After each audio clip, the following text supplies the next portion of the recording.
Audio Jungle. Shahnawaz Hussain का कांग्रेस पर वार। हर seat पर कमल खिलेगा भागलपुर। बिहार की सियासत में गर्मी छड़ चुकी है। भाजपा के राष्ट्रीय प्रवक्ता और वरिष्ठ नेता सैयद शाहनवाज हुसैन ने आज भागलपुर में कांग्रेस पार्टी और राहुल गांधी पर सीधा तीखा हमला बोला। मीडिया से बातचीत में उन्होंने कहा, कांग्रेस को देश हित के किसी भी काम में खुशी नहीं होती। यहां तक कि हमारे वीर जवानों के साहसिक ऑपरेशन सिंदूर से भी वह नाखुश रही। ऑपरेशन सिंदूर पर कांग्रेस को घेरा शाहनवाज हुसैन ने आरोप लगाया कि पाकिस्तान की कमर तोड़ने वाले इस सैन्य अभियान के बाद भी कांग्रेस नेताओं के चेहरे मुरझाए रहे। उन्होंने इसे देशहित विरोधी सोच करार दिया और जनता से अपील की कि इस मानसिकता का जवाब आने वाले चुनाव में दें। मोदी सरकार के विकास एजेंडे पर जोर भाजपा प्रवक्ता ने कहा कि प्रधानमंत्री नरेंद्र मोदी के नेतृत्व में देश और बिहार में ऐतिहासिक विकास कार्य हुए हैं।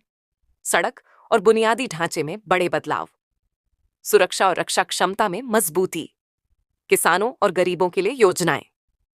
इसके बावजूद उनके मुताबिक कांग्रेस और उसके सहयोगी दल हर बार नकारात्मक राजनीति करते हैं और विकास कार्यों पर सवाल खड़े करते हैं। चुनावी ऐलान, हर सीट पर जीत। शाहनवाज हुसैन ने साफ किया कि आगामी बिहार विधानसभा चुनाव में भाजपा ने पूरी तैयारी कर ली है। उनका दावा, इस बार बिहार की हर सीट पर कमल खिलेगा। लक्ष्य 100% जीत का है। उन्होंने कहा कि भाजपा का उद्देश्य केवल सत्ता में आना नहीं, बल्कि जनता की सेवा करना है और यह चुनाव पार्टी के लिए ऐतिहासिक होगा। विकास, सुरक्षा और स्थिरता के लिए भाजपा को वोट दें, यही अपील शाहनवाज हुसैन ने भागलपुर से पूरे बिहार को दी। भागलपुर से निकला यह बयान अब प्रदेश की राजनीति में नई बहस छेड़ चुका है। अब नजरें इस बात पर हैं कि कांग्रेस इस चुनौती का जवाब कैसे देती है और बिहार की चुनावी हवा किस ओर बहती है। मतलब कार्यक्रम होना है, लेकिन समय थोड़ा आगे बढ़ेगा। मैं राष्ट्रपति महोदय का बहुत शुक्रगुजार हूं कि उन्होंने विक्रमशिला देखने के लिए तिलका मांझी यूनिवर्सिटी के लिए आने के लिए अपनी सहमति दी थी। कुछ उसके लिए क्वेरीज भी हुए थे, लेकिन कल ही बातचीत हुई कि अभी बाढ़ की वजह से उनका आना जो है वो थोड़े काल के लिए कल आगे बढ़ा। उन्होंने कहा है कि शिक्षा और स्वास्थ्य जो है वो सेवा के लिए होनी चाहिए और इससे सब देश के लोग सहमत हो, सरकार भी सहमत हो। सरकार जो भी शिक्षा और स्वास्थ्य के लिए काम करती है वो सेवा के लिए करती है। जो प्राइवेट सेक्टर में हॉस्पिटल्स आए, डॉक्टर जो आते हैं, मरीज गया नहीं गया सीधे वेंटिलेटर पे लगा दिया, ये नहीं होना चाहिए। लेकिन सरकारी अस्पताल में जो सरकार है उसमें तो ये शिकायत नहीं मिलती। माननीय नभे चौधरी जी हर बार आपके प्रेस में रहते थे, या उनकी तबीयत नासाज हुई, मैं उनको दिल्ली ले गया, वो ज़ेरे इलाज है। उनको आप दवा की तो जरूरत है, लेकिन आप लोगों की दुआ की भी जरूरत है। आप फिर चाहते हैं क्या? आज सामान देखिए, एयर चीफ मार्शल के बयान के बाद कांग्रेस को देश से माफी मांगनी चाहिए। कांग्रेस ने पाकिस्तान के प्रोपेगेंडा को भारत में फैलाया। जहाज गिरे थे पाकिस्तान के और बता दिया हिंदुस्तान का। कांग्रेस ने देश के साथ ये सही नहीं किया है।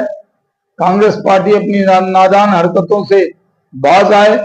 देश की सेना पर, देश की संवैधानिक संस्थाओं पर जिस तरह कांग्रेस हमला करती है उसका जवाब देश की जनता उनको देगी। चुनाव आयोग के मसले पर राहुल गांधी धमकी भी दे रही है, इसके परिणाम बहुत गंभीर हो सकते हैं। राहुल गांधी के तो परिणाम ऐसे ही होते हैं। पहले कहते थे हम बोलेंगे तो जलजला आ जाएगा, बोला जलजला नहीं आया। अभी बोले थे हमारे पास सबूत है, एटम बम है।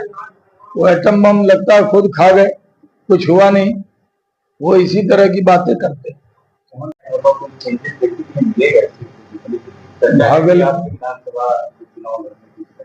देखिए, पूरे बिहार में भारतीय जनता पार्टी कैसे जीते, इस काम में हम सब लगे हुए हैं। मुझे जिम्मा दिया गया है 38 जिला जाना है, देश के लोगों को संबोधित करना है। ये 16 अगस्त के बाद मेरा ये कार्यक्रम शुरू होगा। उसमें एक दिन भागलपुर भी आए, क्योंकि मैं यहाँ का पूर्व सांसद हूँ। किसी को पसंद हो या न हो, लेकिन यहाँ दुख सुख में आना मेरा फर्ज है, जिम्मेदारी है। ऐसा नहीं हो सकता तुमको जो पसंद हो वही बात करेंगे, तुम दिन को कहो रात तो रात कहेंगे।